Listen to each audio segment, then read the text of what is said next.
Let's connect with Shardul Shroff. He's the Executive Chairman, Shardul Amarchand Mangaldas and Company. Thank you so much, Mr. Shroff, for taking time out and joining in. I just want to understand how you're reading into this move that the government has taken with respect to tightening the curbs on FDI. Do you think that it has been a timely move? And with respect to the fact that, at a time like this, we're not only susceptible for fear of acquisitions from countries that share a border, but from all over, that the government should have specified on, not just a certain country, but made the spectrum a little broader? I think this is clearly aimed at more aimed at our neighbors. Because right since inception, the FDI policy of 2017 had restricted the investments coming in from Pakistan, where it was already part of a prior government approval. And the same was also true of Bangladesh. So all that has been clarified is that it should extend to every country where we share a common border. And that's how you've got now new countries like Myanmar, Bhutan, Afghanistan, Nepal, and China covered by this additional extension by virtue of the 18th of April Press Note 3, which has been issued by the DIPP. I feel it is part of a global movement because this has happened at EU, it has happened in Australia, and it has happened in USA, all of which have effectively tightened up the security screening of foreign takeover bids and really sort of created this as one hurdle rate before you can freely enter, you can freely fund into India.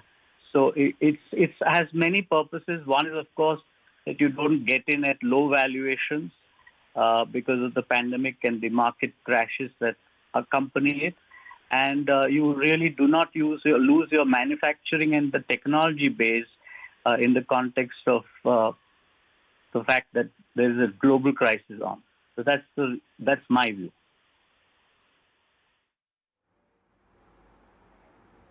Sure. Mr. Shroff, but in light of this move, as you did, of course, clarify that it is, countries that India shares the land borders with, such as Bangladesh, Pakistan, Nepal, Myanmar, etc., along with China. What is the outlook then on the overall FDI process, the approval for the FDI process? Do you think that in any way it will hamper the FDI flows into the country? I think if you look at the statistics, the flows from China are not as significant. Clearly, India has reacted to the investments into HDFC Bank and probably the request being made by the MSMEs that they are expecting a lot of Chinese interest because the valuations are really low. But the greater inflows are from Mauritius and Singapore. Therefore, this new press note also looks at indirect entries through other countries. They are going down the route of Section 89 and 90, where the expression beneficial owner and beneficial ownership is effectively determined. But that is an area which requires to be clarified because there are different meanings in the FEMA and different meanings in the Companies Act. My own reading is that they have intended it in the context of the Companies Act, that ultimate ownership should not be in relation to citizens from the 7 countries which have an adjoining border with India.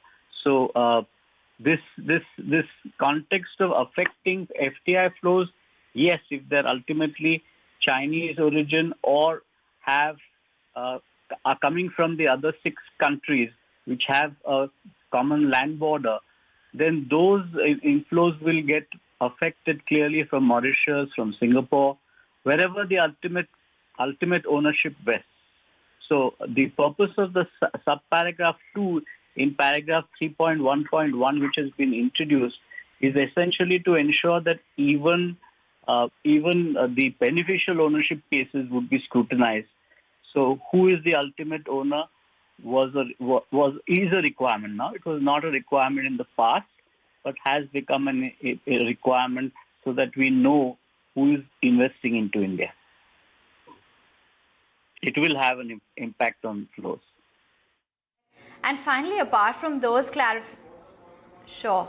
In fact, Mr. Shroff, in fact, apart from those clarifications, do you think that further clarification is required on the reporting mechanism, the identification of the beneficial ownership structure, such as the percentage of holding, etc., in order to ensure that there is full compliance with the rules?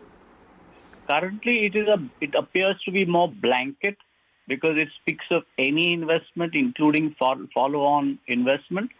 So whether they want to limit it to the 10% theory, which is the position from the Companies Act, or whether they want to have some liberalization and permit smaller tranches of investments, all that is then an extension which will really be covered by the rules or the amendment notification to FEMA.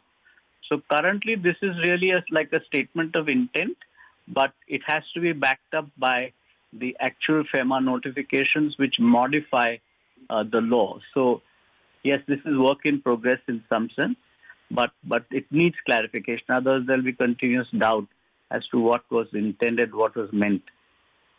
So yes, I see a situation where clarifications will be required, or the notification will itself make these issues clear.